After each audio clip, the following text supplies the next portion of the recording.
It was a flood of epic proportion, There's nothing to ever compare to this. creating the worst cemetery disaster in U.S. history.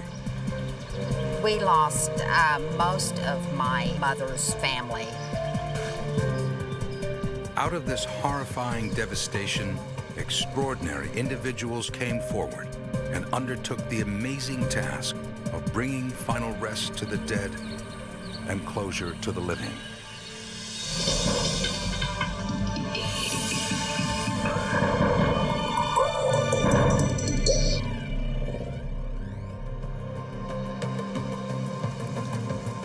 It was called the Great Flood of '93, one of the most costly and devastating floods to ravage the United States in modern history.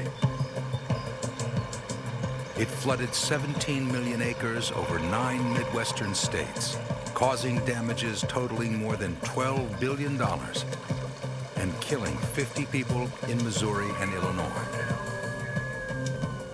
The flood was months in the making,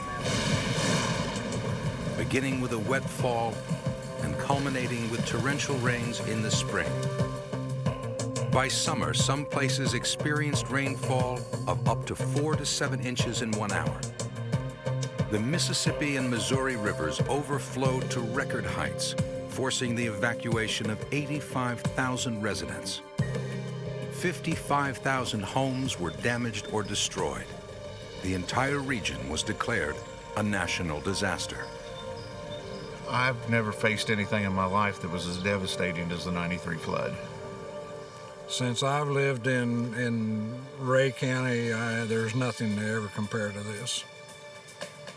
Nothing that I've ever witnessed. In July, area levees broke near Hardin, Missouri, causing rushing waters to flood the town's farmlands and its only cemetery. The force of the water washed out graves, dislodging vaults and caskets.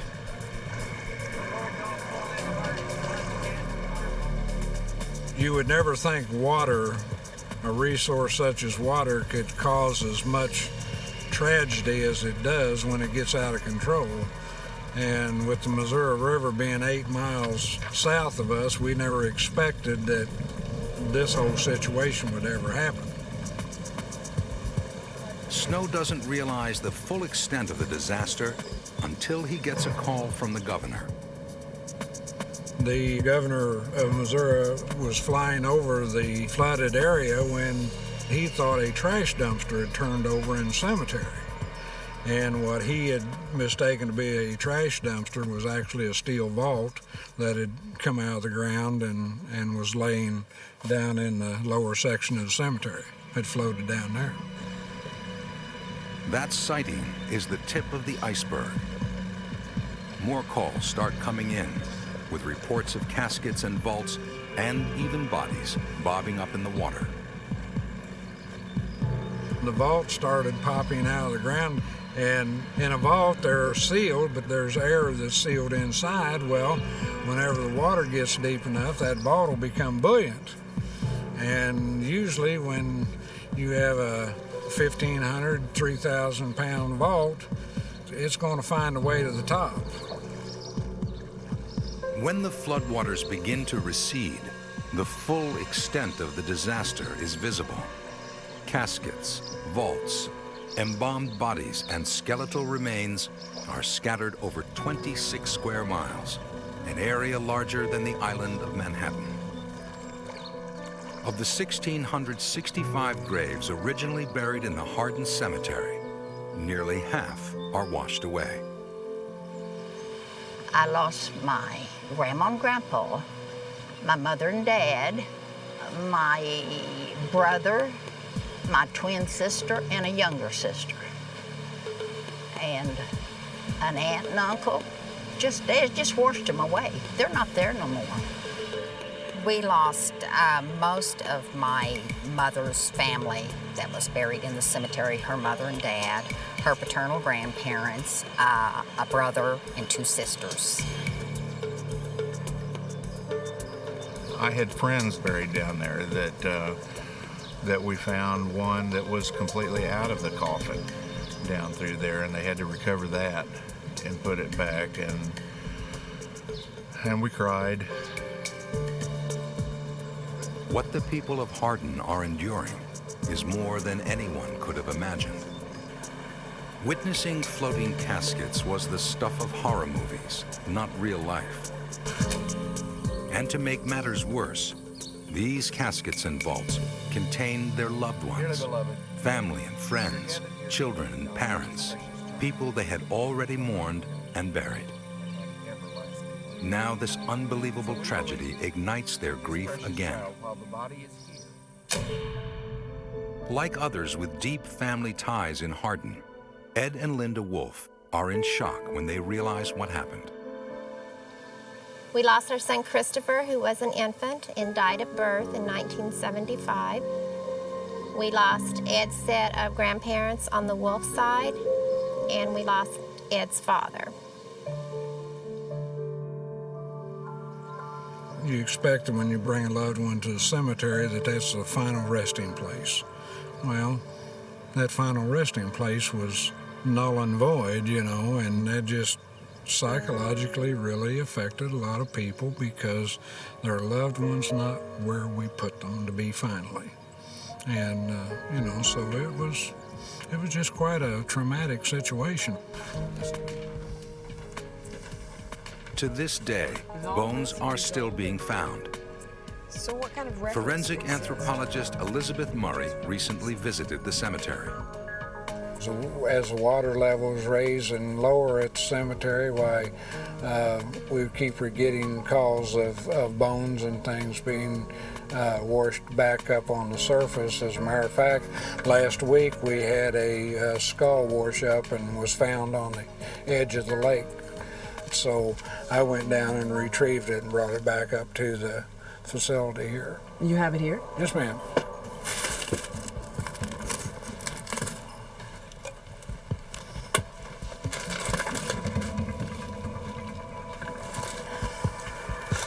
So this was just discovered recently? Yes, just last week.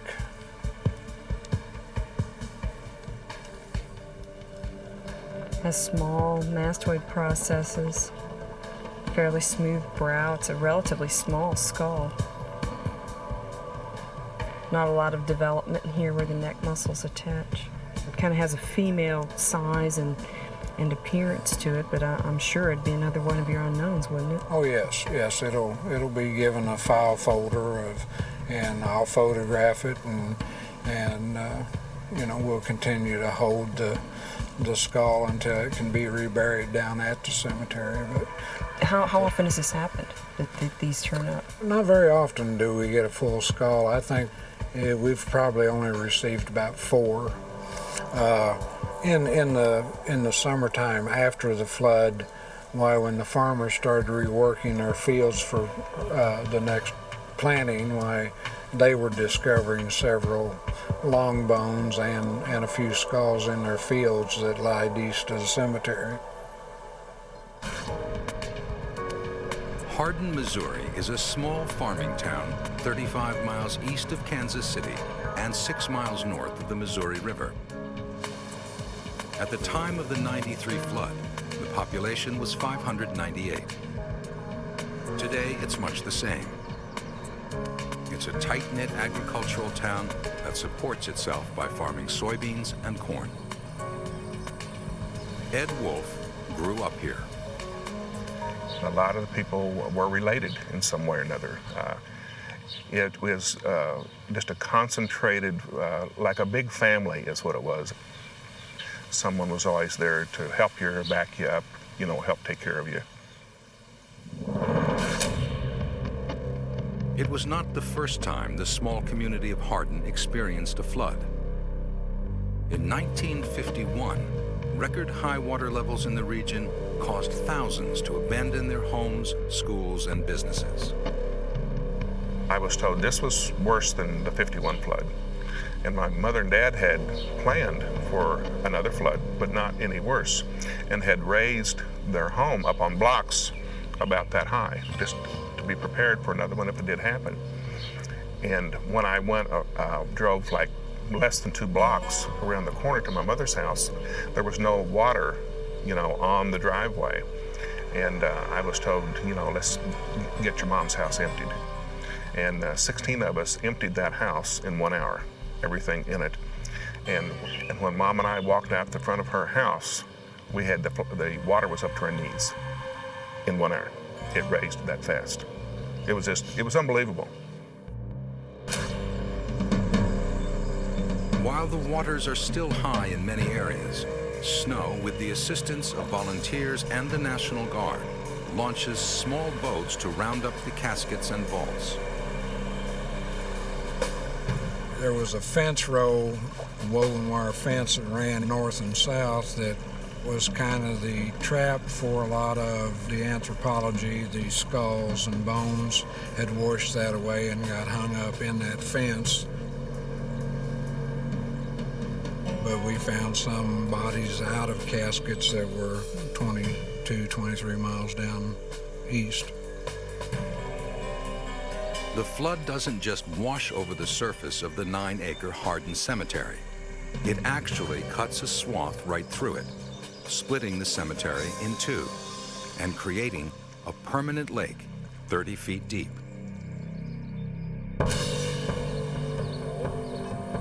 As the days go by and the water pulls back, Snow's volunteers walk across acres looking for bones stuck in the mud. Others drive all-terrain vehicles, combing miles of farmland, gathering up caskets. Eventually, 30,000 acres would be covered by the search. In Ray County, we figured we could handle 50 bodies without having any outside help. When we discovered that we were going to exceed 50 many times over, why, that's when we sent the word out. Calls go out across the state. Additional funeral directors, anthropologists, and pathologists are desperately needed to deal with the bodies and skeletal remains. In the Missouri Funeral Directors Association, they have a portion that's called the MFDA Disaster Response Team, and they have been trained in mass fatality disasters. Vernie Fountain answers Dean Snow's call for help. Vernie is a funeral director and a member of the Missouri Funeral Directors Disaster Response Team. To Fountain, dealing with the displaced coffins presented many unique problems. Some of them were broken open, so we were dealing with human remains all the way down to skeletal remains that were recovered, all the way up to some containers that would weigh as much as 4,000 pounds. And those were they're called surface mausoleums. There were 5 or 6 of those that were washed out. And of course we had to have wreckers move those. We had forklifts. First operations center was on a farm outside of Richmond. It was a small machine shed, and we began to operate actually off of a card table and a few chairs. We brought in somewhere probably around 100 vaults and or caskets.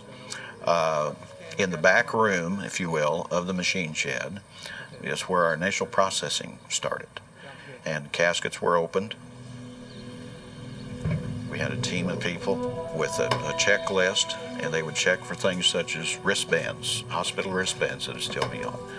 A suit, is there a particular lapel pin on the suit of the decedent? What's the color? Things of this nature. And if we could identify by that method, then that, of course, person was then marked as known. Because of the sheer number of caskets, bodies, and bones, the machine shed quickly becomes overcrowded. A decision is made to move the temporary morgue to the county fairgrounds, where there would be more room to work. One recovery in particular stands out in Fountain's memory. One of the caskets, when that casket was opened, it turned out to be a veteran. We were able to identify because of dog tags there, and the order was given immediately not to disturb that in any fashion. That was closed. Immediately we placed a flag over that, and that flag stayed over that throughout the operation. That was a little symbolic thing that people could take a look at and say, well, we're doing some good. Cassandra Smith. The residents of Hardin are distraught. They demand that every effort be made to recover and identify their missing friends and family. Town officials respond. Snow explains that every effort is being made. But everyone realizes the likelihood of finding every missing body or bone is highly improbable. Ed Wolf's emotions run high. He is anxious to know whether his father and baby Christopher will be found. It was just the day-to-day ordeal. You know, are they going to find them? Are they not going to find them? And it was just constant, constant turmoil in that there's nothing you can do about it. Days turn into weeks, and Snow knows his crew needs even more help. We established early on that this was going to be a very costly operation, and the President signed a bill that this was going to be a federal disaster, met the qualifications, so then we were able to ask the request of some more professional and forensic people, which the feds helped pay for, to bring them in to do the identification operation. The federal government promised an assessment team of 5 to help the exhausted crew in Hardin. Even they didn't realize exactly what they were going to be up against. A recovery crew in Hardin, Missouri has been working for weeks to retrieve the embalmed and mummified bodies, hundreds of caskets, and thousands of bones washed away from the cemetery by the Great Midwest Flood of '93. The flood also stirred deep emotions, and Ray County Coroner Dean Snow tries his best to reassure the Hardin residents. I had a lady whose parents had been deceased for over 30 years, and she was having nightmares every night because she didn't know where they were at. And just needing to know that they had been recovered. And, getting identified was, of course, the bigger factor, but it just psychologically affected people not knowing. The crew gathers all the remains they can and place them in the makeshift morgue. But the task of identifying Hardin's dead becomes increasingly overwhelming. Vernie Fountain, lead coordinator for the recovery efforts, explains what came next in the operation. We had to move into a forensic type of operation. In other words, we had to have anthropologists, dental folks, fingerprint people, x-ray technicians, and so on, to begin this, what we call processing. Both Snow and Fountain realize their crew is still not equipped to identify the many bodies and bones. They know they need additional forensic experts and call DMORT for assistance. DMORT is short for Disaster Mortuary Operational Response Team. The team operates at the federal level, and its mandate is to help local jurisdictions manage the dead in mass disasters. The Hardin Cemetery disaster is the group's first deployment. Had it not been for DMORT, what we would have had to have done would be to just seek out different forensic entities, individuals with the expertise, and just pick them around the country and bring them in. Strangers, this way we had a team of people that came in. They were all professionals. Since Hardin, DMORT teams, now under the Department of Homeland Security, were activated to help identify the victims of the Oklahoma City bombing, several major air crashes, and the 9/11 attacks. Forensic anthropologist Paul Sledzik joins up with the crew in Hardin when he arrives there. He is the head of the small DMORT assessment team that is sent down to evaluate the scope of the disaster. From the federal disaster response perspective, this was the first time the forensic anthropologists hadn't had a major role, and it makes sense because most of what we're dealing with are skeletal remains.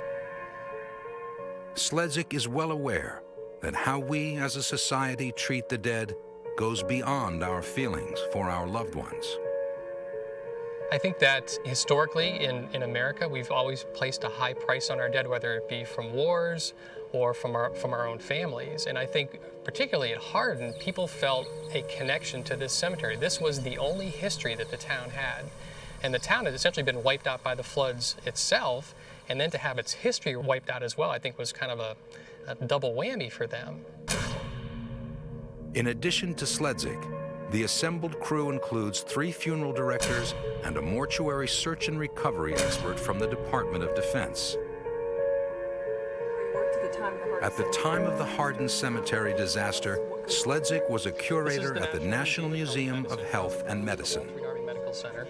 This is very similar to a lot of the embalmed remains we saw at Hardin. This is a head and upper torso of a young girl that was embalmed in Kentucky in the late 1800s using an arsenic method. But the shape and the consistency of this particular specimen is very similar to those we were seeing at the Hardin Cemetery. This cemetery goes back to the Civil War, right up to the present time. So you had almost 800 burials in this cemetery that represented that particular time period. The people in Hardin's oldest graves were most likely not embalmed and were buried in wooden caskets, so these bodies would have decomposed long ago. The practice of embalming only became widespread after the Civil War, when huge numbers of dead needed to be preserved so they could be shipped home. Because the National Museum of Health and Medicine is also a research facility, they were permitted to keep some of the unidentified bones from Hardin. In this cabinet here, we've got some of the skeletal material from Hardin. Some of the long bones, different bones. But let's take it over on the other table. When the floodwaters hit this cemetery, these got washed out into the 25 square miles worth of farmland. We've got some vertebral osteoarthritis and fusion going on there. You can see it on either side here. Right, the bony bridging there. This is a dislocated shoulder. This is the scapula, the shoulder blade. Yeah, that's so polished there from the wear. Right, and that's right, you got the bone-on-bone eburnation. And that's just very severe. All the cartilage was destroyed. This shiny surface shows us this person was using their arm, and that's what puts the shine on there, because bone is rubbing on bone in an abnormal way. Exactly. The DMORT group works to determine the total number of skeletal remains, and therefore the number of people they are dealing with. Or for the individual bones, what we would do is divide them by the bone, whether it's the humerus, the upper arm bone, or the femur, the upper leg bone, and then divide them by side, left versus right, and then seriate them. We'd put the largest bones towards the center of a long table, and then make them smaller as we went out from that central point. And then count them all, get an idea of how many people were represented by all these individual elements. In anthropology, we call that the minimum number of individuals. Sledzik says that if a skull is reasonably intact, it's counted as one individual. Partial skulls, however, could simply have resulted from breakage. The skull count produces a minimum of 129 people, represented now only by bones. We would come to work every morning. There'd be a couple boxes full of bones that the search teams had brought in. We'd start to clean them off, and then we'd divide them by skeletal elements. We would have all the humeri on one set of tables, all the femora, the upper leg bones on another set of tables. After cleaning and sorting the bones by body side and then by size, Paul and his crew use standard forensic anthropology procedures, beginning with the measurement of each bone. In adult remains, measurements can help separate males and females. Measuring the bones from children can provide an estimate of how old the child was when he or she died, but cannot sort boys from girls. What we'll do is take the long bone, this is a humerus, the upper arm bone, and we measure the length of it. This is about 124 millimeters long. And we take that measurement and we compare it to a set of standards that were developed on known age children with the same bone measurement. So by doing that, we're able to determine how old this child is at the time of their death. In addition to estimations of sex and age, specific bones can often provide more information that can help individualize or identify a set of remains, like baby Christopher. That we had from Hardin. Well, to determine sex, we would look at the pelvic bones, which is our standard method of doing it. To determine race, we would look at the skull. We knew in this particular cemetery that they were all Caucasian based on the records that we were able to find. We'd look at all the bones for pathological conditions, gunshot wounds, healed fractures, things like that. Even with the combined efforts of Verney Fountain and Dean Snow's volunteers and Sledzik assessment team from Washington, the progress of trying to identify individuals from this many bones and bodies looks like it could take months. Sledzik calls Washington for additional help.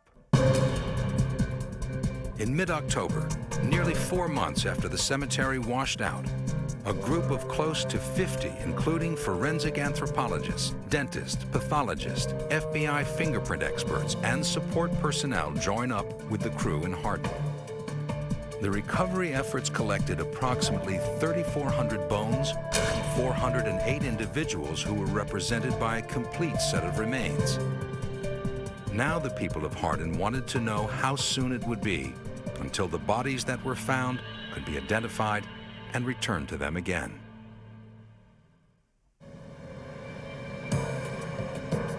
It was almost 4 months since the Midwest flood washed away Hardin's historic cemetery. This was a flood for the record books. 95,000 people from 9 Midwestern states were in dire need of help. In Illinois and Missouri, 8,000 property owners sold out and moved to higher ground. The painstaking process of trying to identify the thousands of skeletal remains and hundreds of individuals recovered from the washed-out Hardin Cemetery was still going on. It was now in the capable hands of a special crew of experts who knew how to deal with the dead. The psychological impact caused by the flood's devastation continues to take its toll on the residents of Hardin. Psychologists are finding people filled with anxiety and depression and a sense of helplessness.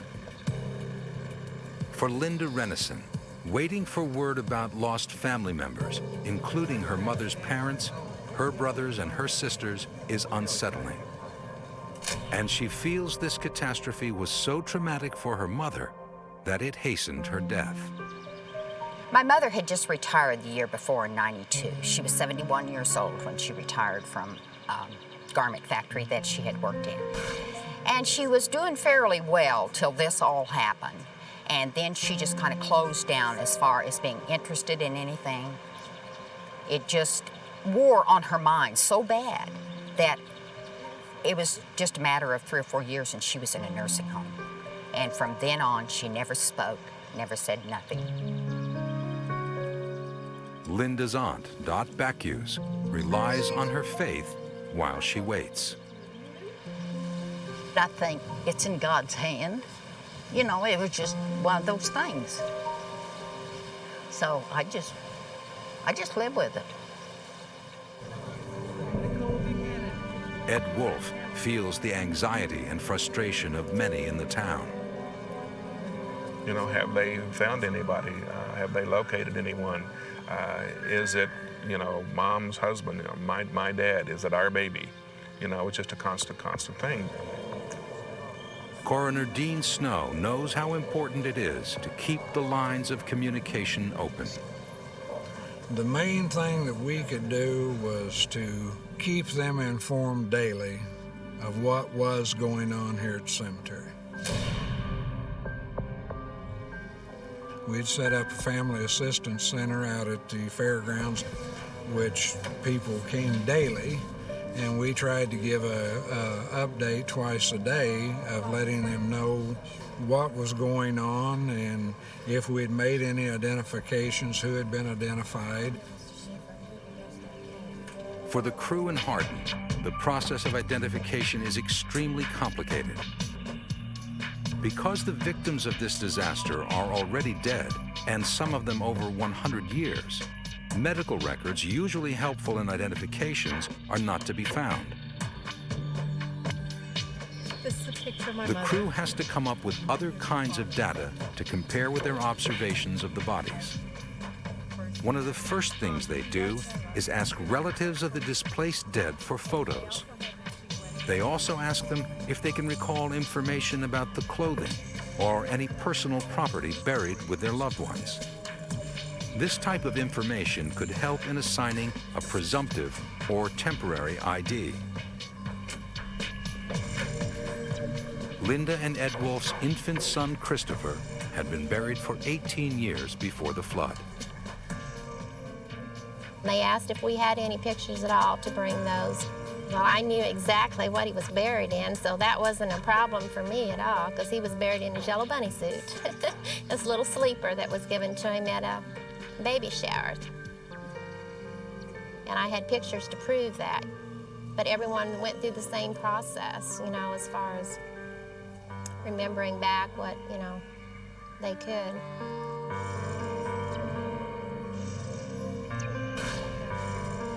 Making a positive ID requires matching specific and personal features like fingerprints, DNA, or unique traits in the skeleton with existing records or other known data. Relatives bring whatever medical or personal records they have to the Family Assistance Center. No one really knows what information will ultimately be helpful in making either a presumptive or positive ID. The end of the fourth rib, just like you were saying. Those are the two methods. Paul Sledzik, who came to Hardin with the Special Disaster Mortuary Response Team from Washington, explains the crew's process for collecting information. Families would come in with either the medical records of their loved ones if they were deceased recently, or the recollections of what their loved ones' pathological conditions were like. And they'd list them on a form, we'd copy those down, we'd put them in a database. So when we got a particular unique feature on the body, we could search the database for that unique feature. Now, how accurate do you think the medical records versus the recollections were? Well, I recall a few cases talking to the coroner that the families would come in and claim that, let's say, their aunt had a healed fracture of her right hip, and then the husband would argue and say, no, it was the left hip. So there was a bit of ambiguity there. So that's why we were looking for things that were very, very unique, things like glass eyes, things like even the personal effects we used quite a bit. But that would have to be contained within the coffin. Did you have a lot of personal effects that were strewn about the flood site? There weren't many that were recovered. Most of the personal effects that we used were inside the casket, right? So they were contained with the body. They didn't get out. They weren't pushed up against another casket or anything like that. The DMORT team soon realizes that in most cases, finding medical records or relatives with useful information is going to be next to impossible. But sometimes a little detective work yields results. We had a young female skeletal remains that had an infant.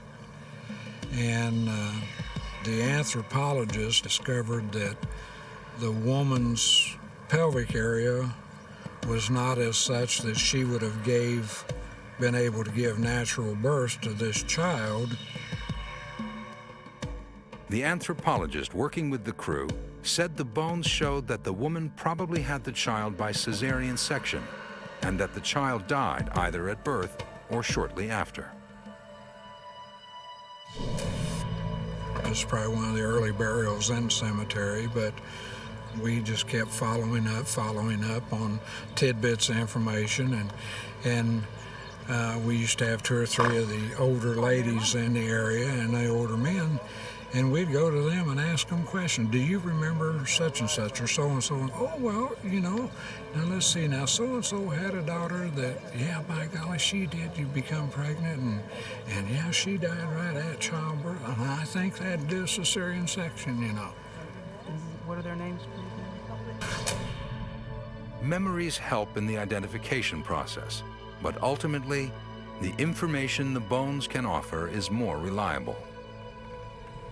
Over the years, anthropologists have learned that we can fine-tune, or at least attempt to fine-tune, some age ranges from some pretty unusual places in the skeleton. Right, and we actually used that in Hardin. When we had mummified bodies or bodies that were partially decomposed, we did a cut down on the pelvic area to look at that pubic symphysis, and we do a cut down on the chest to look at the end of the fourth rib, just like you were saying. Those are the 2 methods that we've used for years and years and years, and they still held up here. Mm-hmm.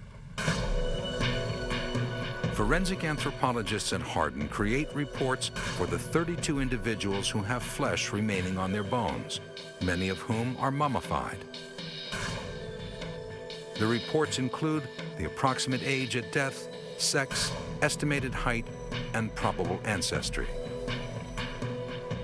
They also note any unique biological features and observable traumas, like broken bones.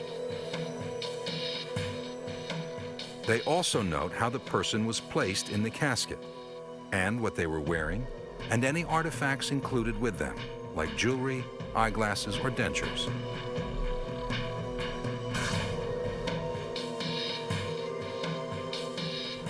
What do we have here, Paul? Can you tell us about this? This is one of the cases of metastatic carcinoma that we had from Hardin. It's really remarkable. This is one of the pelvic bones.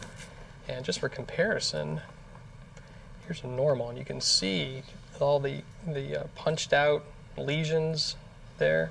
What's incredible about the cases that we had a metastatic carcinoma from Hardin is that every bone in the body was affected. So this is cancer, and you can tell it's cancer, not just breakage from the flood or anything like that.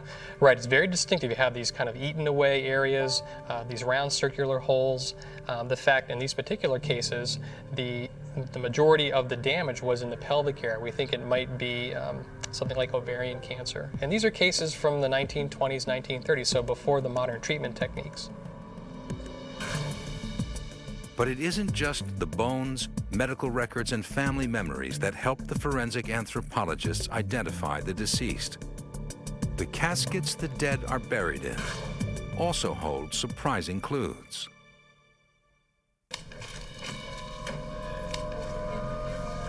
For weeks, the Hardin Cemetery disaster crew compiles profiles of the dead based on information from family or friends.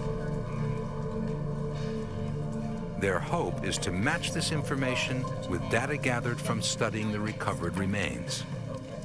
I didn't get any identifying marks. This is what you really need. Exactly. Like many of the town's residents, the Wolfs go to the Family Assistance Center daily to see if their loved ones, including their missing baby, had been found and identified. He's not on this one. They had a list posted who was found and who wasn't, if the caskets were marked or not, and if the name tag had come off of the caskets. Although more than 200 caskets are retrieved from the 769 washed out graves, many have no name tags. But even without them, the caskets can still offer important information that might eventually help identify who was buried in them. Like cars or fashion, casket models have changed throughout the decades to appeal to prevailing tastes. Funeral director Vernie Fountain knows that if they can identify the caskets by model years, they can possibly connect the remains with information given by relatives. If we can establish that, for lack of a better term, the make and the model, maybe the manufacturer, a little bit of the design, things like this might eliminate certain folks. In other words, John Doe perhaps died a certain date. Well, if this casket happened to be only made, after that date or something, it was obviously not John Doe. So it helped us with the process of elimination. According to Paul Sledzik, the lead forensic anthropologist, the age of a casket doesn't necessarily correlate to the state of the remains found inside. We had a few caskets, cast iron caskets, that dated to the late 1800s, early 1900s, that we actually had to blowtorch open because they were airtight seals. Mm-hmm. And when we broke those open and took the remains out for analysis, they were very well preserved. A lot of soft tissue preservation. Some of the soft tissues were still soft. Very to the point where almost like human skin.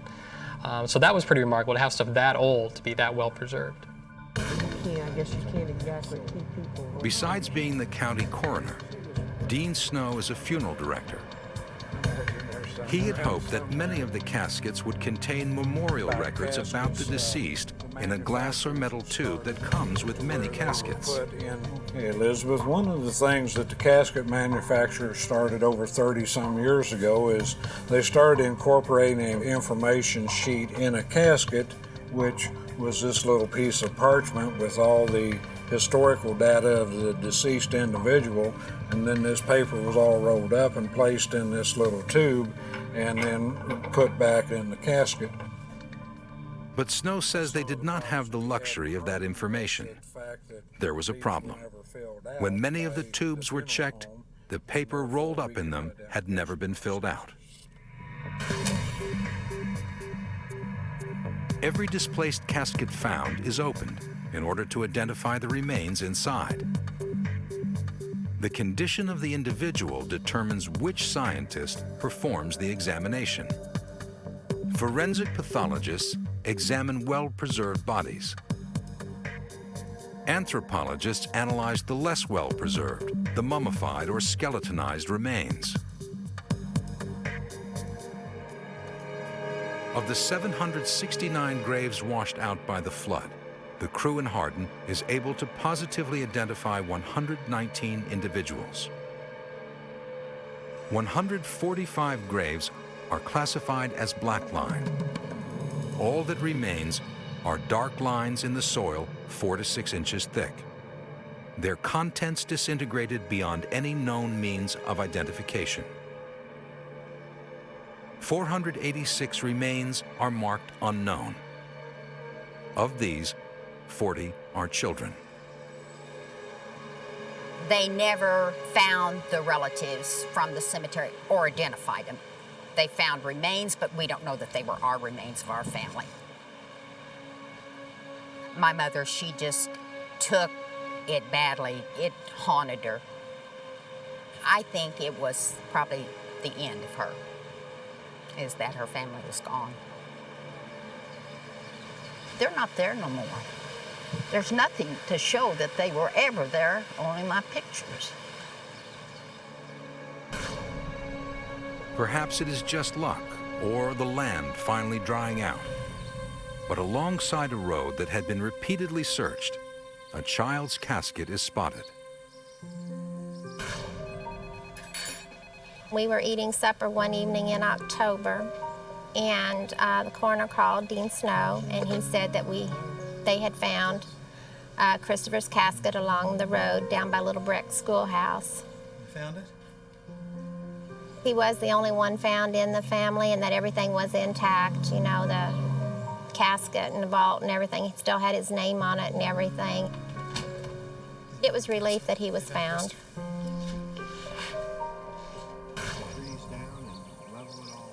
As winter approaches, the residents of Hardin are finally ready to put some measure of closure on their grief by reburying their dead. But first, they have the daunting task of rebuilding their cemetery.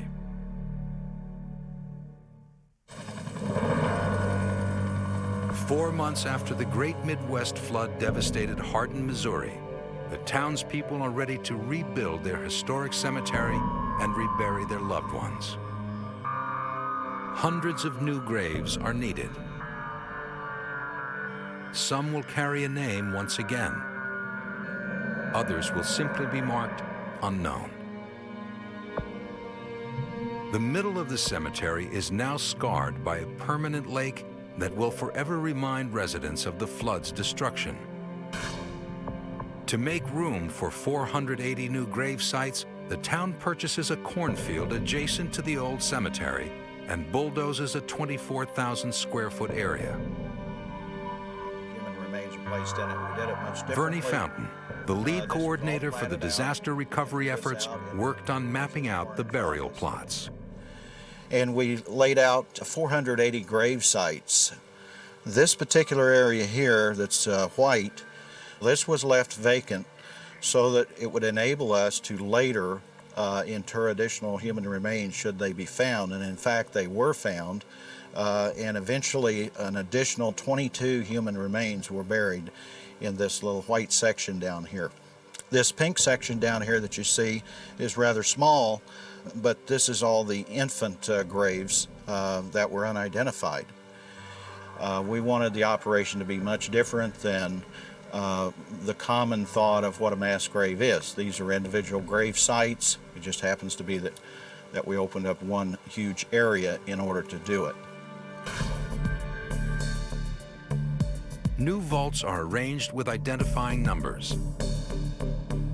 The numbers can be matched to the new post-mortem records created during the recovery and analysis process. This ensures that any future evidence recovered is used to identify someone recorded as unknown. The 119 individuals positively identified are placed in one section of the cemetery with new headstones. The 486 sets of remains that couldn't be identified are placed in graves marked unknown.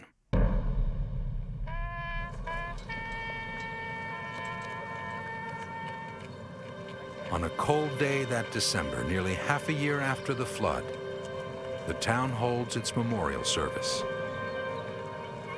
I cried through the memorial service, as did many people who worked there and put a lot of sweat into this thing. Very impressive. We, as a team that morning, went out to each unknown grave site and put one red rose on each unknown grave and one white rose on each infant grave.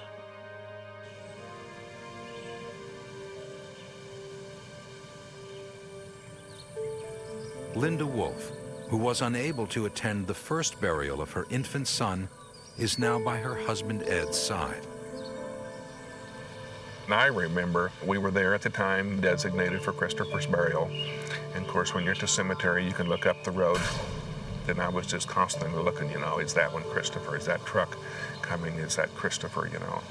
And then when I looked up and I saw the wrecker with one small casket in it, then I knew that was Christopher. And sure enough, it came over and parked just a short distance of the place that was designated, you know, to rebury him. And the belts were put around the casket and it's picked up and just kind of dropped in home. So when the casket was lowered down, you know, you say a prayer, you say a few words, and you turn around and you leave.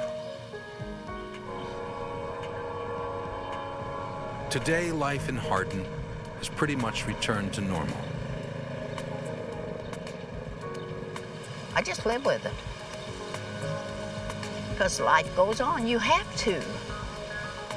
You just have to. As far as myself, I think that I've accepted it.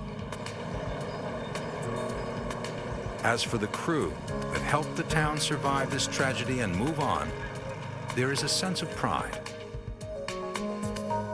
I think for the people of Hardin, they just wanted an effort made. They didn't want this to be treated as a bunch of dead people, put them in a big hole in the ground and walk away. They wanted an effort made, and we were the professionals that were able to go in and provide that service for them. The cemetery is a library of history, and I'll always remember that. When I visit the cemetery now, I think of all the history that was there, and hopefully a big portion of that has been returned there by the efforts of our team. Well, I think one of the best things that came from the disaster as far as the mortuary and funeral homes goes is that the state enacted that each body buried would be buried with a identification band either attached to an ankle or to a wrist. You know, nobody wants to ever have this happen again. But if it should happen again, why, at least identification should be a lot easier and a lot faster.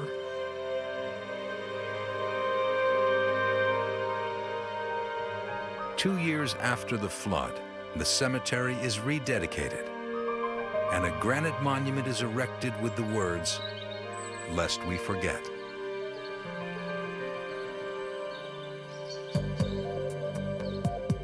Death is supposed to be the final chapter in our lives.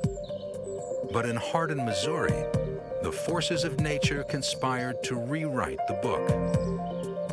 The dedicated work of the scientists who helped identify and rebury the dead in dignity brought a measure of closure and peace to the living.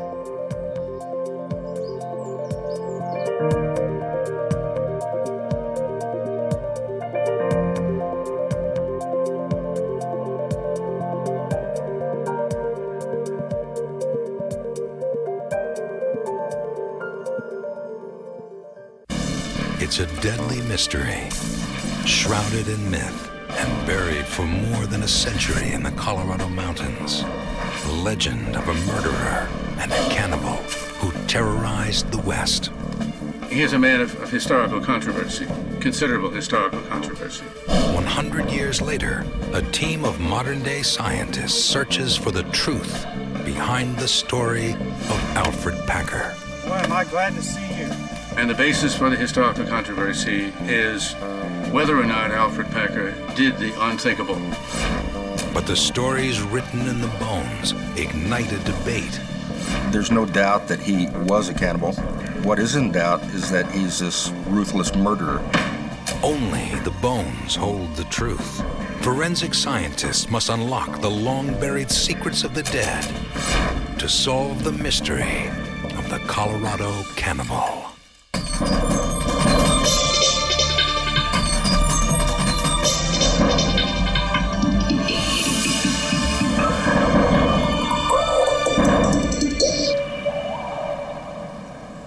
The beauty of Colorado's majestic San Juan Mountains conceals deadly secrets. A grisly legend swirls around these mountains, a legend of a starving man who killed and ate his traveling companions. There are some men who have the quality to make a myth. There are some myths that have the quality to make a man. It's the latter that's Alfred Packer. Forensic scientist James Starrs doesn't like legends. He likes facts. And he doesn't just see dead people. He understands what they're saying. He's dug up the facts on some of history's most famous cases. The Lindbergh baby, Jesse James, Lizzie Borden's mutilated family. Now, Starrs will use 21st century science to unearth the truth about the bizarre 19th century murder case of Alfred Packer, the Colorado cannibal. Everything about the case attracted me. Start with cannibalism, start with multiple murders, start with the San Juan Mountains, start with prospectors, start with looking for gold. The myth of the Colorado cannibal actually starts here, Salt Lake City, Utah, November 1873. Winter is blowing in, but so are rumors of gold. Untold riches almost 500 miles away in Breckenridge, Colorado. 21 men prepare to join the gold rush in the San Juan Mountains. They'll find the gold and silver buried there, or they'll die trying. They just need someone to lead their party. Alfred Packer tells them he knows the way. But Packer doesn't know these mountains. He's not even a prospector. He's a shoemaker who's sick of making shoes. To make it through the mountains in winter, the prospectors need an experienced guide and lots of luck. They don't have either. 21 men head out from Salt Lake City with their dreams of striking it rich. They have enough supplies to make the long journey. They buy provisions, including feed for the horses. They have planned for everything, or so they think. Storm's coming. After only a few weeks on the trail, winter roars into the Colorado Rockies. They didn't know what to expect, and they certainly didn't know what to expect here in January. In February, when you get the snowstorms and the ice and the difficulty in traveling, and the fact that it's slower to get from one point to another, and you go through your food supplies relatively fast. The men slow down in the snow and ice. The cold is unbearable. They can only cover 3 miles a day. At this rate, it will take them 5 months to reach Breckenridge, more than twice what they planned. They lose part of their food crossing the Green River. Then, after 10 weeks on the trail, they stumble across a Ute Indian camp. The chief knows the Colorado winters and offers a stern warning. It was the Ute Indian chief, Ouray, who told all of them, don't go into the San Juan Mountains. The prospectors decide to stay with the Utes till late winter. But a few are more afraid of losing the gold than of losing their lives. 6 men ignored Chief Ore's advice. They're afraid other prospectors are going to hit the rich gold and silver strikes before they will. So they're anxious to be the first ones on the ground. It's a little bit of greed that we're seeing here. The youngest of the 6 men is an 18-year-old named George Noon. He's from San Francisco, so they call him California. The old man is Israel Swan. There's James Humphrey from Philadelphia. Frank Miller, who used to be a butcher. And Shannon Bell is a Civil War vet with a shock of red hair. As they're leaving the Indian camp, Alfred Packer offers to lead the party.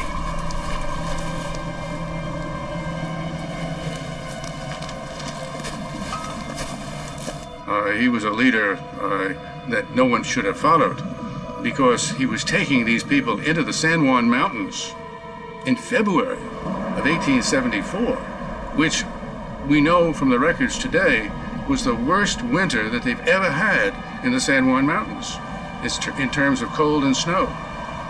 And without any horses, with 1 week's provisions, he led a group of 5 of them, himself included, making 6, into the mountains when the others of the 21 total that left Provo said, no way, you're on your own. We're not going to go with you. Packer's goal, the Los Pinos Indian Agency, 75 miles away. They have 10 days to get there. If they don't, they'll run out of food. 10 days later, there is no sign of them at Los Pinos. Weeks pass, and still no sign. For 2 long months, there is no trace of the men.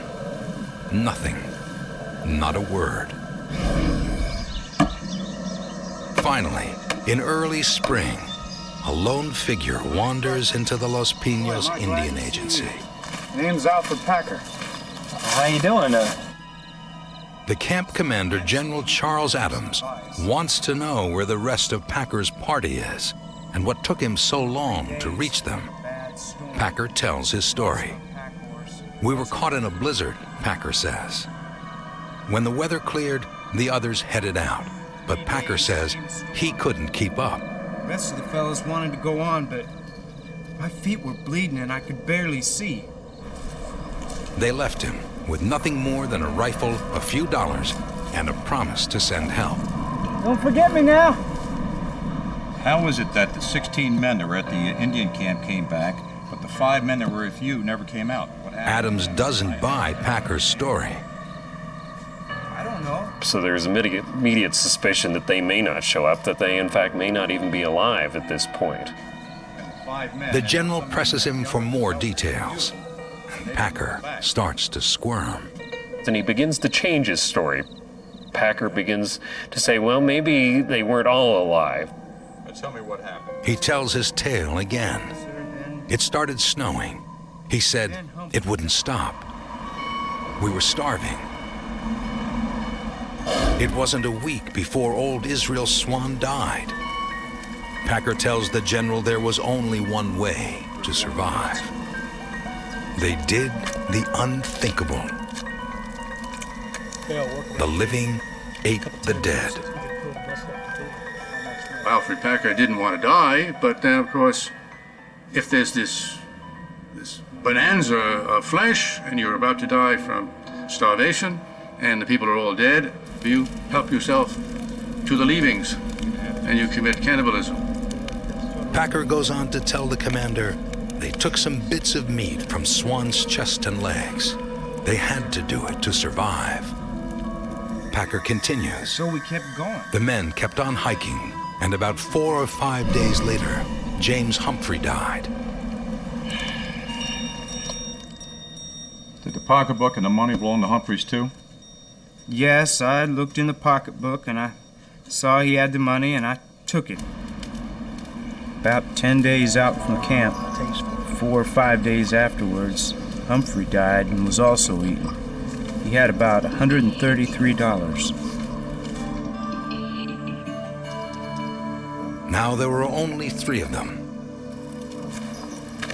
And one night, when Packer returns to the camp after gathering firewood, he finds Miller dead. Sometime afterwards, while I was carrying wood, the butcher was killed, and the other 2 told me accidentally, and he was eaten. Packer says Bell thought Miller, who had rheumatism, was slowing the party down. Miller should be the next to be sacrificed. That's why Bell killed him. Several days later, Bell killed the Californian Noon. Once again, he felt he and Bell had no choice but to eat the young man.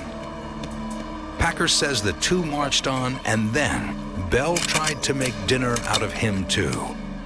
But Packer shot first. Shot him, covered up the remains, and I cut a piece off of him. Yes, he tells General Adams he did kill Shannon Bell. And then he ate his remains. He had to. If he hadn't, he would have died. Adams still isn't convinced. If there are 5 bodies out there in the mountains, he wants to see them. Adams orders a search party and tells Packer to lead them to the corpses. But they find nothing.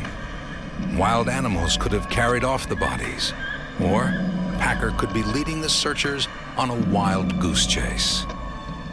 Without corpses, Packer can't be charged. Adams has no choice but to release him.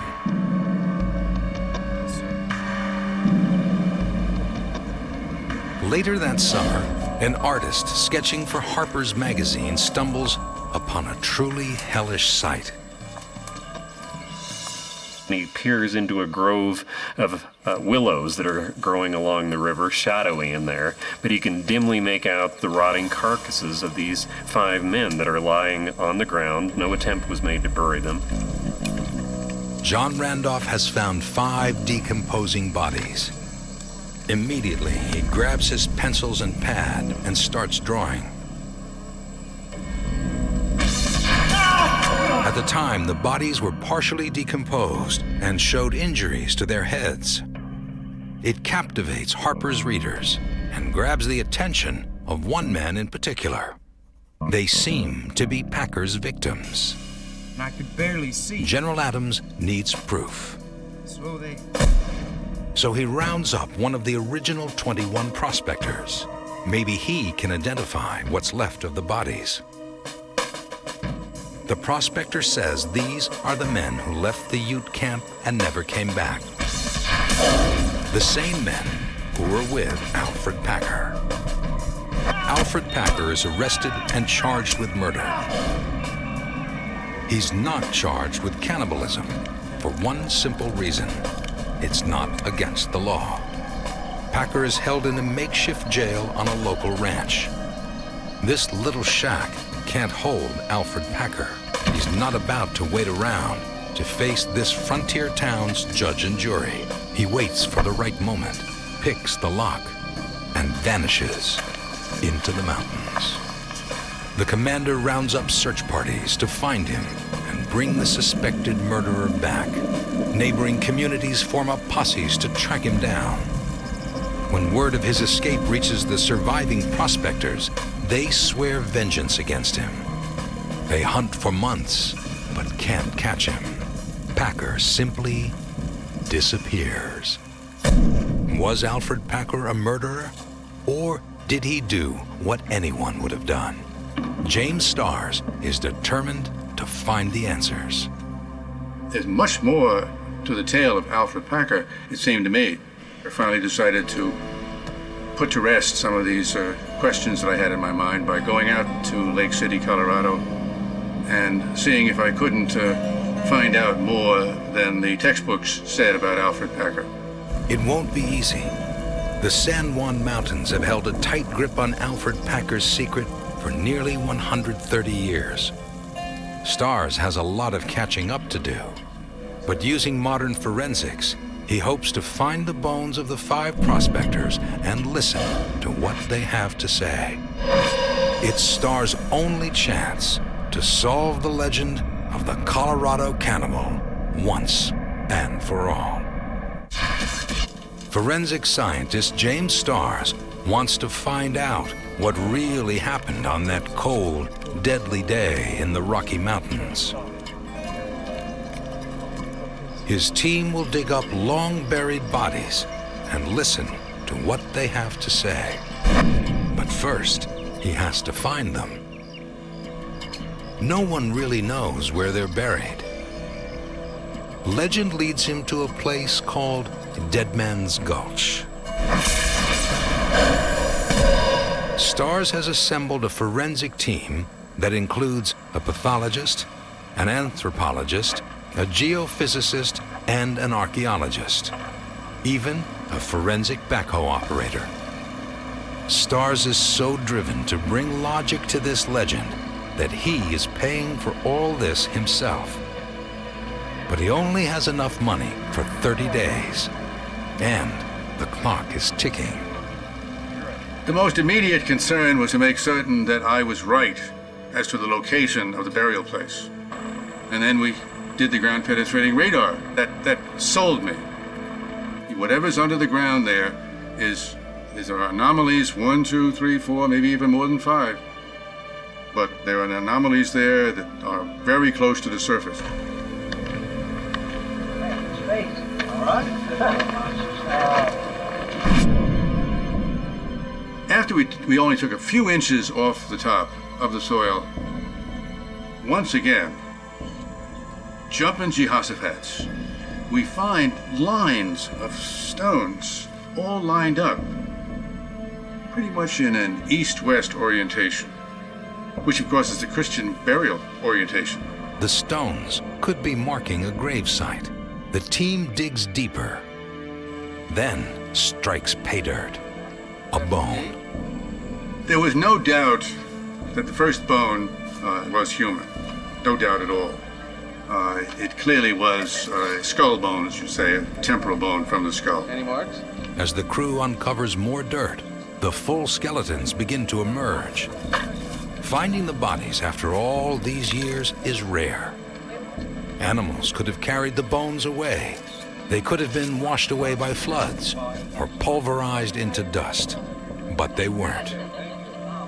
The most remarkable feature of the entire situation was how lucky I was. How lucky that they were in such fine condition, such well-preserved condition, and how lucky I was they were all buried separately, one from the other. Starr's team discovers 5 skeletons. But are they the 5 men who went looking for gold with Alfred Packer? Well, so we have a record of it. Before they remove any of the bones for study, they must completely document the scene. The team photographs the skeletons. They have been posing for this picture for nearly 130 years. We went up in the backhoe, took a picture of all 5 before they were boxed and removed, as they were laid out. These photographs could hold the key to identifying the skeletons. Even now, their positions could tell investigators who they were, and more importantly, how they died. You always have to make certain, even when you've got some identifying features, that you've got the right person or the right persons. And I anticipated that the naysayers would say, well, I know, but a lot of people were killed out there. Once the bones are photographed, forensic anthropologist Walter Birkby supervises their removal. But identifying these bodies won't be easy. If this is the Packer party, these bones have been buried in Colorado's frozen soil since before it was a state, before dental records, before DNA. And to make things worse, one of the skulls is missing. To identify the skeletons, the team simply gives each one a letter. From left to right, they are recorded as A, B, C, D, and E. It's not the most personal way to refer to them, but for now, it's the best the team can do. I'm a great believer in looking at the victims of crimes and having our primary interest on them. Everybody knows Alfred Packer's name all over Colorado. How many people can tell me the names of any of the 5 victims? California Noon, Israel Swan, James Humphrey, Frank Miller, and Shannon Bell. All that stars and his team have to solve the mystery and identify these men are 5 skeletons and a couple of rolls of film. Forensic anthropologist Bruce Anderson notices one more piece of evidence. He takes a closer look at Randolph's drawing of the bodies that appeared in Harper's Weekly. As we're taking photographs of these 5 individuals, they look very familiar, and we weren't sure why right off the bat. But then it dawned on us that they bear a striking resemblance to the bodies as depicted by John Randolph. Randolph drew these macabre sketches to horrify and fascinate his 19th century readers. Now, they're being used by 21st century scientists to solve the legend of the Colorado cannibal. They were all in the same position as Randolph had them, and some of them, in fact, in the same articulation of arms and legs and heads and so on, the way that Randolph had drawn them, which indicated to us not only that they were human, but that they were not 5 random prospectors who had been killed by the Indians. They were 5 prospectors who were related directly and were the 5 prospectors that had been accompanying Alfred Packer. The left lower limb. Anderson compares the skeletons in the ancient sketches to those in the modern photos. He starts with Israel Swan. And if you take a look at the person in the Randolph sketch that's labeled Israel Swan, we see that the left thigh bone is disconnected from the left hip bone. The only individual that matches in the grave photograph is individual E, where in fact the left thigh bone is clearly disconnected from the left hip bone. Anderson then moves on to skeleton C. Taking a look at individual C in the excavation photo, we see that the right leg is extended, the left leg is flexed at the knee and the hip, the head is tilted to the left. The only individual that matches individual C here in the excavation photo corresponds to the person depicted in the middle of the Randolph sketch and labeled as Shannon Wilson Bell. We see the hip. They're all there. Miller, Humphrey, Bell, young California Noon, old Israel Swan. But how did they die? The cold bones tell a chilling tale. A tale that doesn't match Packer's. Back in the lab, Walter Birkby deciphers the clues written in the bones. They were maybe sleeping. It was colder than a well digger's fanny in the Klondike, and so therefore they were all bundled up. Every one of them had hatchet marks to the skull, multiple hatchet marks. They're deep, they're fracturing, they serve the purpose of dispatching the individual. Birkby counts 478 tool marks on the 5 skeletons. The evidence also indicates an axe smashed in the skulls. Natural causes? No way. These men were murdered, and not the way Packer explained it. They either hit themselves in the head and committed suicide, or somebody did it to them. Now, what would you suspect would be the likely story on a situation like that? These guys are not going to sit there and club themselves to death just so that they can put themselves out of their misery. That doesn't make any kind of sense at all. They were striving to remain alive long enough so that the snow would eventually melt and they can get the hell out of those damn mountains. Rifles, we ought to be able to shoot something up here. Did Alfred Packer take a hatchet to all 5 men? The injuries to the bones tell Birkby someone hacked all 5 men to death. One person did it because the modus operandi is the same. It doesn't vary that much between individuals. The only guy to come walking out of that camp was Alfred Packer, and he was in pretty good shape. James Starrs and his team are digging for answers, and they've already unearthed a few. It now looks like Alfred Packer is a liar. But these skeletons have many more stories to tell, and some will cut right to the bone. Forensic scientist James Starrs and his team have found the bodies of the men who went into the San Juan Mountains with Alfred Packer. Now these forensic specialists study the bones to uncover the truth about the Colorado cannibal. Toolmark expert Luke Haig finds some gruesome evidence buried with the men. He notices small nicks on the men's forearms. By comparing the marks to various tools and weapons used at the time, he determines they were made by a heavy-bladed object, like a hatchet. It is evidence that the men tried to fight off their axe-wielding attacker with their bare arms. You're trying to protect yourself, you stand to get clipped or caught by the weapon, the hatchet or axe, as it's landing blows on a conscious, responding individual. The marks clearly show which of the men fought hardest against his attacker. 18-year-old California Noon. A true, vigorous 17, 18-year-old. He had numerous hatchet marks. He had been multiple times in defense of himself. This wasn't one strike. He was hit once, twice, 3 times. It was a horrendous sight to see from the bones how many individual cuts he had in his arm while he was protecting himself. One of the men who fought back was Shannon Bell, whom Packer says he killed in self-defense.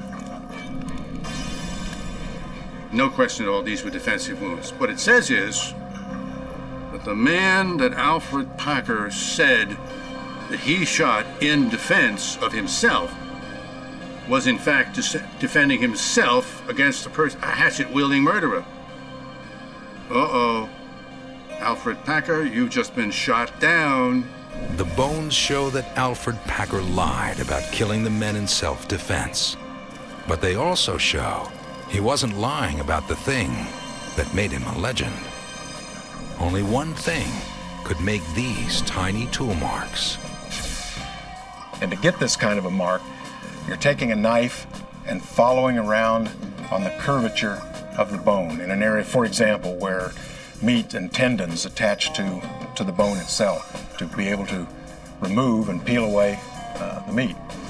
After he killed his companions, the Colorado cannibal literally filleted them.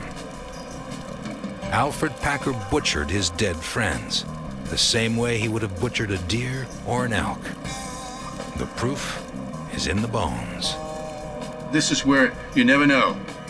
This is the terra incognita, the unknown ingredient. You never know. I never thought that we would find cut marks that we could actually see after 115 years in the ground. At last, Starrs believes he has answered all the questions. He even understands why Packer did it. The Packer party headed into the San Juan Mountains, and winter roared in after them. They were snowbound and starving. Packer had to do something to survive. He is a man of considerable historical controversy. And the basis for the historical controversy is whether or not Alfred Packer did the unthinkable. You think unthinkable is killing. No, unthinkable is cannibalizing. Cannibalizing people after he had killed them. He killed them so that he could cannibalize them. He wanted to survive. and the others were not going to if he had his way. And he had his way. The legend of Alfred Packer was born. And after the news broke that the Colorado cannibal escaped from a makeshift jail, his legend continued to grow. All over the West, people were terrified Packer was coming after them. His name was never entirely forgotten. If you read papers of the time, whenever there was a horrible murder or anything that occurred, the suspicion always rested on Packer. So he became a boogeyman of sorts, that anything that went wrong, they could assign it to be Packer. For 10 years, the man-eater roamed the mountains, never staying in one place very long. Packer made a very good attempt to be as minimally visible as possible, and that included changing his name and going under an alias, as well as living in areas that weren't well populated. He is the Elvis Presley of the Old West. There are sightings everywhere, but Packer is the king of laying low. Then, one night, in a Wyoming roadhouse, his luck finally runs out. He sits down at the end of the bar. At the other end is a man named Frenchy Cabazon, one of the 21 men in the original prospecting party. Even after 10 years, Cabazon can't forget that face. I'm sure that's him. It's gotta be him. The man in charge of the investigation is General Charles Adams, the same man who saw through Packer's lies so many years before. Adams sits down to talk with Packer again. Now, Packer hands him another version of what happened. Packer says his party was surprised by a blizzard. It started snowing and didn't stop. They were starving. They ate rosebuds, pine gum. It got so bad that even a few ate their shoes. Packer tells the general he went to get firewood, and when he came back, Shannon Bell was roasting a piece of meat and holding a hatchet. When he sees me and he makes for me, so I shot him. Packer says he shot Bell twice. The first bullet grazed him, and the second bullet hit him in the stomach. Then he finished him off. Because then I could see that the other fellows was killed. They was all dead. That's what really happened. Well, Mr. Packer, this story is different than what you told me 9 years ago. But Adams isn't buying. He's been burned by Packer's stories before. Adams charges Alfred Packer with the murder of old Israel Swan. The prosecutor wants to hold off trying Packer for any of the other murders in case he loses this case. Then he could put Packer on trial for the other murders. In the 1870s, it wasn't a problem to try a man twice for the same crime.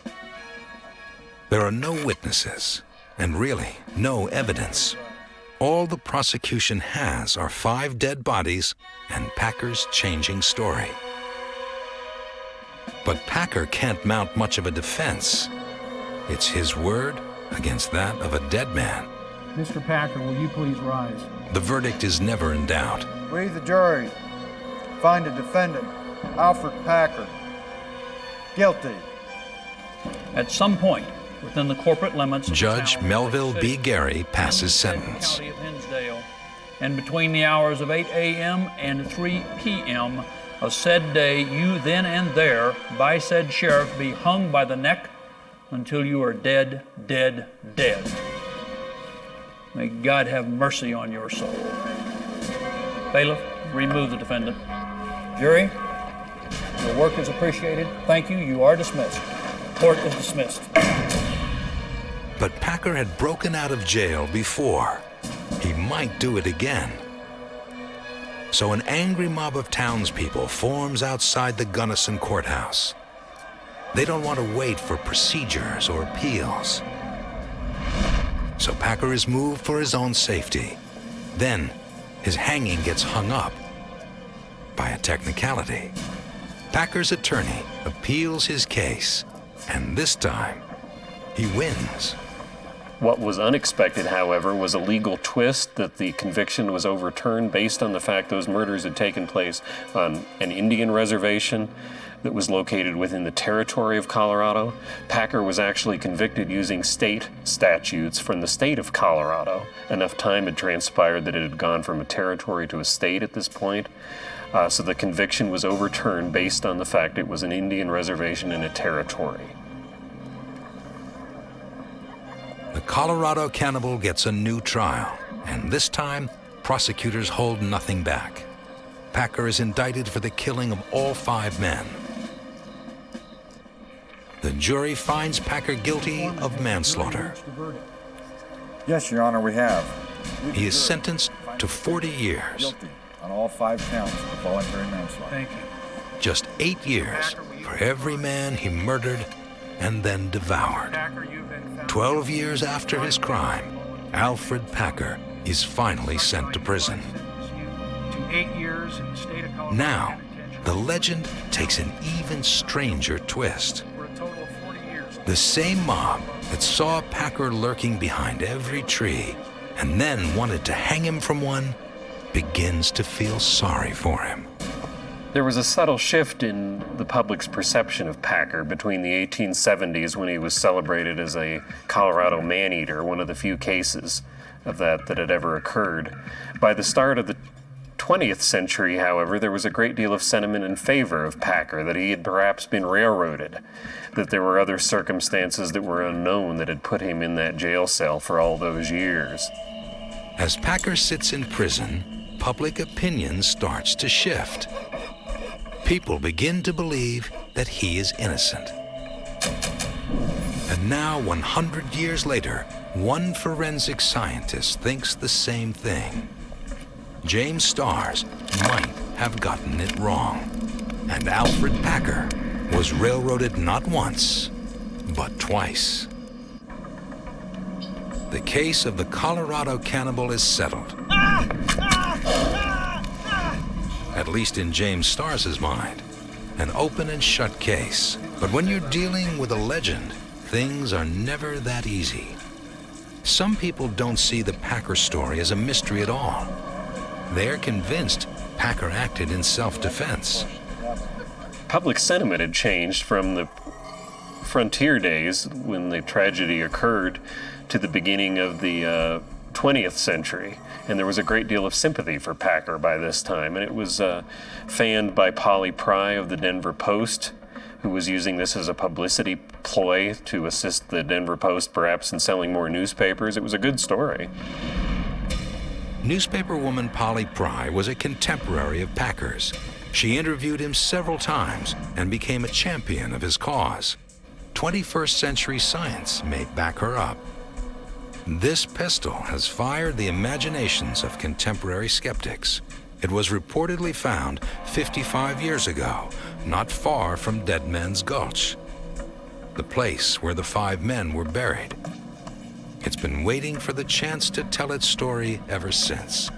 Scientist Rick Duget believes this rusty old Colt may be the most important piece of evidence ever found in the case of the Colorado cannibal. This particular gun, greatly deteriorated, was tagged as part of the Packer incident. It was discovered in the collection and was said to have been discovered at the site of the Packer murders. It could be the very gun that Alfred Packer used to kill Shannon Bell. If it is, Packer was telling the truth the whole time. It's certainly old enough. It was made over 10 years before the murders. Even the Denver Post quoted Packer as saying he shot Bell with a revolver. And there's more. Packer says he shot Bell twice. The gun is missing 2 bullets. And then there's this, a button. Duget thinks it came from the shirt Bell wore the day he died because of the tiny pieces of lead he found on it.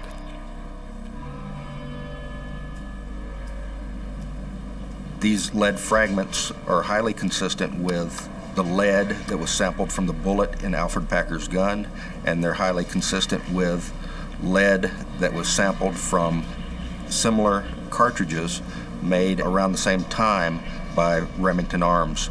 So given these three consistencies, it leads us to believe that this most likely is a bullet fragment that came from Alfred Packer's gun. Duget doesn't have the bullet that killed Bell, but he thinks he knows where it landed. Right here, in the hip bone of skeleton A, the man Duget believes is Shannon Bell. Well, this is really the skeleton that we're mainly worried about. This is Shannon Bell. This is the left ilium showing the bullet hole inside the ilium. This is a blow-up of the entrance wound here, and this is a blow-up of the exit wound on the ilium of Shannon Bell. So now Packer's defenders have their evidence. Packer shot Bell with this pistol, just like he told General Adams. The bullet left its mark on this button and went through Bell's pelvis. It's enough to convince Duget that Alfred Packer was innocent. The legend states that Alfred Packer is a murdering cannibal. What we have done is given some credence to part of Alfred Packer's story, and if you can say that part of his story has credence, then maybe the rest of Packer's story is also believable.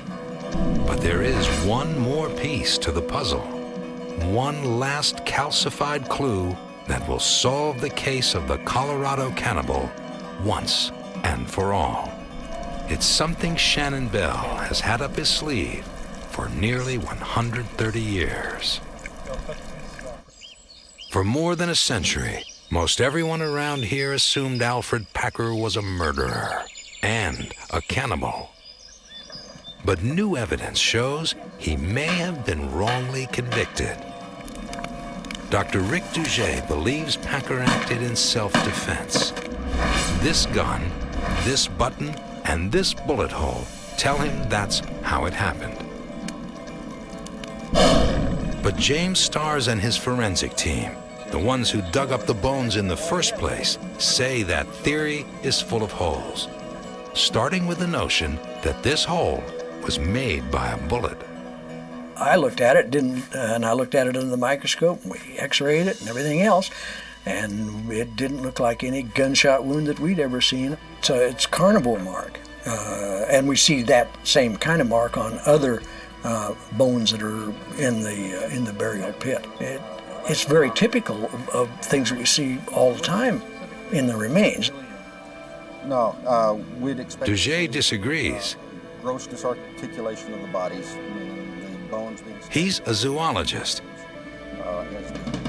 and he knows a bite mark from a bullet hole. No, this is not carnivore activity. If this was made from a large carnivore, what we'd expect to see is bone fragmentation in two opposite directions, where the canines actually mesh together, pushing bone fragments away from each other. So we'd see smooth areas on one side, fragmentation on another, and we don't see that. Starrs agrees that several things could have made this hole, but there's no way one of them was a bullet. It's very discernible when a bullet has left a hole in a bone. A hard surface such as a bone will show, particularly in the exit area, the cavitation that occurs, the larger outward cavitation that occurs when a bullet exits through the bone.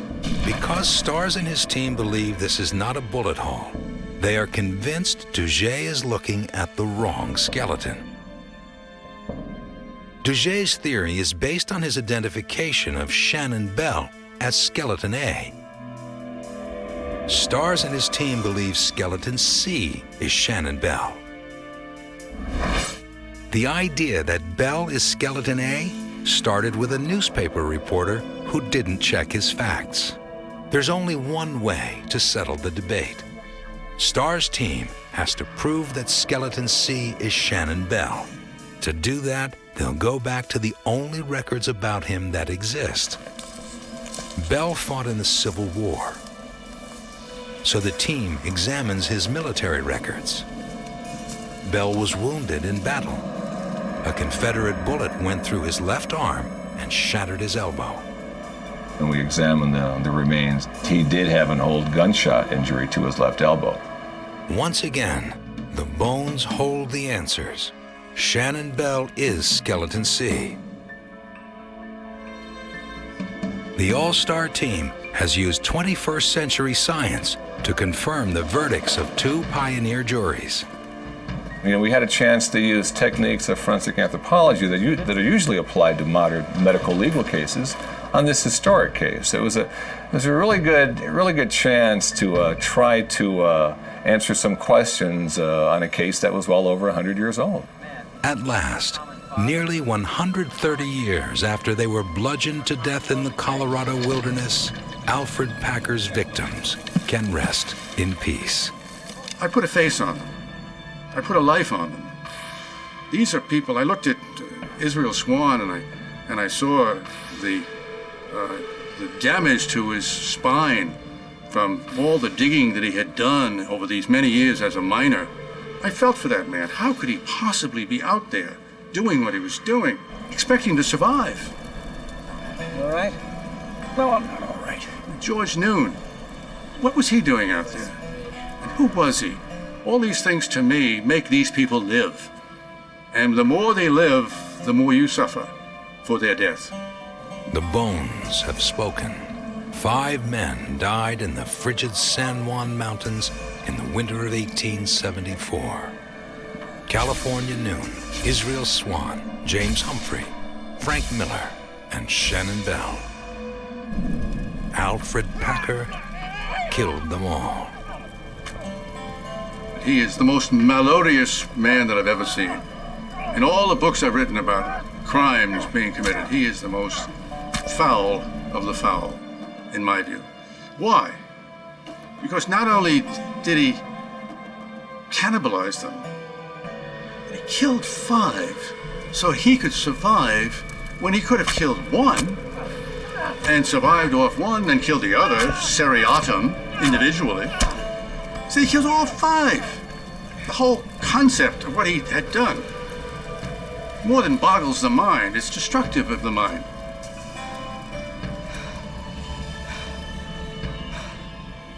But Dr. Rick Duget will always have his doubts. Common belief has us believing that Alfred Packer is this crazed murdering cannibal, which there's no doubt that he was a cannibal and that he cannibalized all the members of the party. However, what is in doubt is that he's this ruthless murderer. He's always maintained that he killed Shannon Bell in self-defense after Shannon Bell had killed the others and turned on him. Grant Houston is like a lot of people around here. He doesn't really know what happened, and he really doesn't want to. The enduring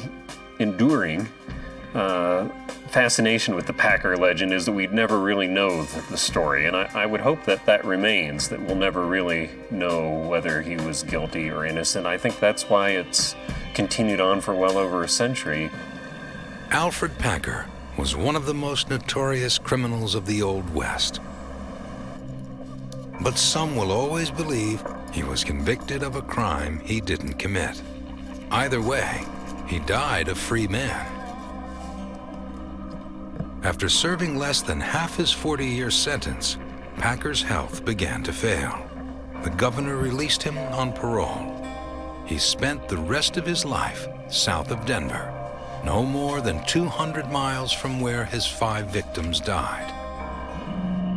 On April 24th, 1907, 33 years and 8 days after he wandered into Los Pinos Indian Agency, Alfred Packer finally died. His death certificate says he died of senility, trouble, and worry. But even in death, there is one more legend. After leaving prison, Alfred Packer never ate meat again. The Colorado cannibal became a vegetarian.